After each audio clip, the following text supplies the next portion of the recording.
नमस्ते, स्वागत है आप सभी का Sanskrit hub by Pankaj sir में। और जैसा कि आप सभी को पिछले रविवार को वादा किया गया था क्या कि हम प्रत्येक रविवार को एक सीरीज चालू किए हैं जिसमें प्रत्येक रविवार को आपके लिए एक वीडियो आएगा जो हमारे साइंस से रिलेटेड होगा। यह वीडियो क्यों आया है? तो जो हमारा प्राचीन ज्ञान परंपरा है उसमें अनेक चीजें विद्यमान हैं जो आज हमारे सामने उजागर नहीं हुई हैं, या उजागर हुई हैं तो भी बहुतायत लोगों के पास नहीं पहुंच पाई हैं। इन्हीं सब बातों को ध्यान रखते हुए मैं पंकज आप सभी के लिए इस चैनल को बनाया हूं और साथ ही साथ आप लोगों के लिए ये सीरीज भी प्रत्येक रविवार को लाया जा रहा है। अगर आप पहली बार इस सीरीज को देख रहे हैं, इस वीडियो को देख रहे हैं, तो इससे पहले भी एक वीडियो आ चुका है, उसे आप जाकर के अवश्य देखें। अगर आप चैनल पे नए हैं तो इनको लाइक और सब्सक्राइब कर लीजिए। चैनल का नाम है Sanskrit hub by Pankaj sir.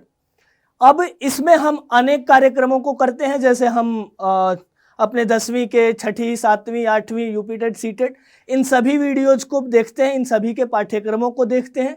साथ ही साथ हम प्रत्येक रविवार को एक सीरीज लाते हैं जिसमें भारतीय साइंस जो है, भारतीय विज्ञान है, उसके बारे में चर्चा करते हैं। और प्रतिदिन सुबह एक हमारा छोटा सा शॉर्ट आता है जिसमें हम देखते हैं कि किसी न किसी एक दैनिक उपयोग के वस्तु का संस्कृत में नाम। तो आप इन सब चीजों को देख सकते हैं और साथ ही साथ इन चैनल को लाइक या सब्सक्राइब कर सकते हैं। तो चलिए आगे चलते हैं और इस सीरीज के बारे में देखते हैं कि आज इस वीडियो में क्या है। आज इस वीडियो में है सोलर एनर्जी। तो इससे पहले वाली वीडियो में हम देखे थे, क्या देखे थे? इससे पहले वाली वीडियो में हमने देखा था सूर्य के बारे में ही बात चल रही थी, सोलर सिस्टम के बारे में बात चल रही थी। और उस सोलर सिस्टम में हमने देखा था कि जो सूर्य है वह इस संपूर्ण सौर मंडल का केंद्र माना गया है। जो बात 16वीं शताब्दी में कोपरनिकस ने प्रूव किया, उस बात को बहुत ही पहले हमारे वेदों में बताया जा चुका था। इसको मैंने एक वीडियो में बनाया हुआ है, उसे आप जरूर देखिए। आज जो बात है वो सोलर एनर्जी की बात है। सोलर एनर्जी के बारे में कहा जाए तो मॉडर्न साइंस कहता है कि यह सूर्य है, और सूर्य जो है ये आग का धधकता हुआ एक गोला है,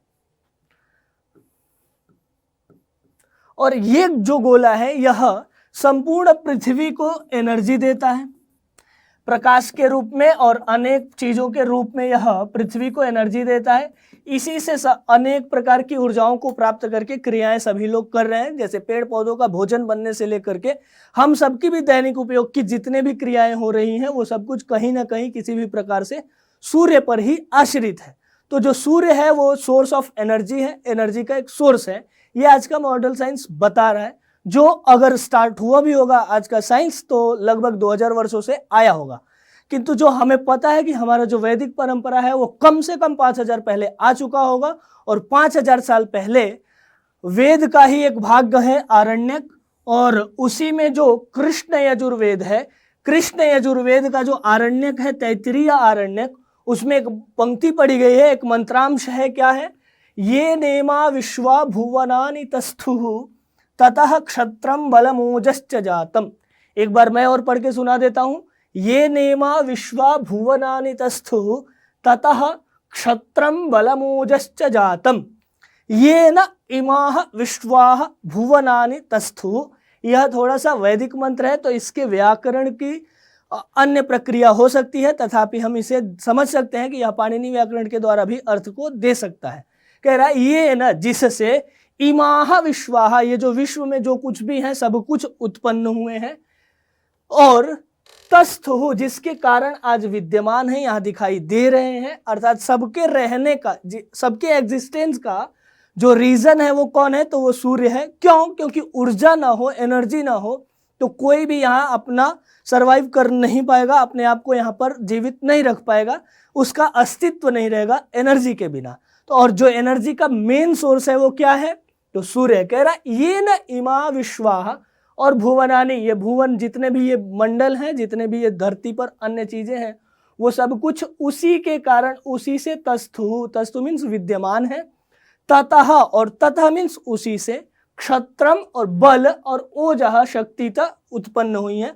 अर्थात जिसके वजह से यह सब कुछ चराचरात्मक जगत विद्यमान है, आज दिखाई दे रहा है, एग्जिस्टेंस जिसके कारण है, और साथ ही साथ उसी से आए हुए हैं क्या क्या? क्षत्रम, बल और ओज आए हुए हैं। तो ऐसा सूर्य है हमारा बताया जा चुका है। कहाँ पे? बहुत ही कम से कम 5000 साल तो आप मान ही सकते हैं। अगर आप किसी भी प्राचीन परंपरा को नहीं मानते होंगे तो भी आपको मानना पड़ेगा कि 2000 साल तो ये हमारा जो अभी आंग्ल वर्ष है ये चल रहा है। महाभारत को हुए ही कम से कम 5000 से ज्यादा वर्ष हो चुके हैं और महाभारत के बाद साक्ष्य बहुत ज्यादा दिखाई देते हैं। और महाभारत से बहुत पहले ये वेद एग्जिस्टेंस रखते हैं, वे आए हुए हैं। वेदों का आविर्भाव महाभारत से बहुत पहले का है, ये तो सबको पता है। तो इतने हजार वर्षों पहले हमें ये बात बताई गई थी, क्या? ये न इमा विश्वा भुवनानि तस्थुः ततः, जिससे, तो वो क्या है? तो दो कुल मिलाकर के वो कौन है? तो सूर्य है। सूर्य है और इसी को हम कहते हैं मित्रः, आदित्यः,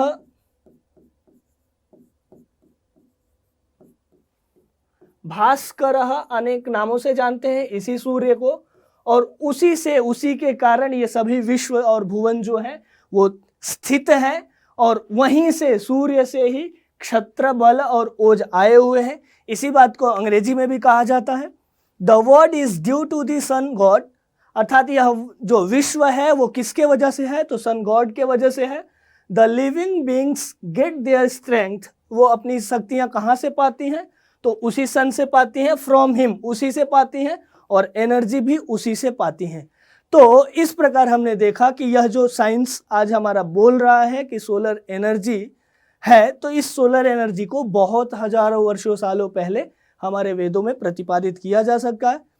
इसी प्रकार के नए नए वीडियोज को और नए नए तथ्यों को जानने के लिए बने रहिए आप हमारे साथ। तब तक के लिए नमस्कार। आप इन सब वीडियोज को, ये जो ज्ञान है, ये जो अब चराचरात्मक जगत में आज कहीं एक बहुत जाके पीछे जो रह चुके हैं, हमारा जो भारतीय ज्ञान परंपरा है उसको आगे बढ़ाने के लिए आप इसको अन्य लोगों के साथ भी शेयर कर सकते हैं। तब तक के लिए नमस्कार। अगले वीडियो अगले रविवार को उसके साथ मिलेंगे हम आपसे।